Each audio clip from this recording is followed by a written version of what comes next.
আবারও কোটা আন্দোলনে মাঠে সাধারণ শিক্ষার্থীরা ও স্টুডেন্টরা। আর এই আন্দোলনের নাম মার্চ ফর জাস্টিস। হয় রাজপথে লড়বে, না হয় মরবে। হত্যা, নিপীড়ন ও হয়রানি প্রতিবাদ মুখ লাল কাপড় বেঁধে বিক্ষোভ ও প্রতিবাদ করছে জাহাঙ্গীরনগর বিশ্ববিদ্যালয় জাবি শিক্ষক শিক্ষার্থীরা। মুখে লাল কাপড় বেঁধে মৌন মিছিল করছে নিপীড়ন বিরুদ্ধে জাহাঙ্গীরনগর ব্যানার বিভিন্ন বিভাগের শিক্ষকরা।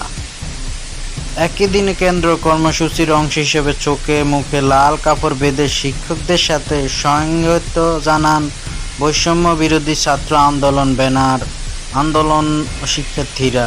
বিক্ষোভ কর্মসূচি এই সময় শিক্ষক শিক্ষার্থীরা বলেন, শিক্ষার্থীদের যৌক্তিক দাবি নিয়ে রাস্তায় নামার পর প্রথম তাদের প্রতিরোধ করতে রাষ্ট্র বাহিনী নামানো হয়।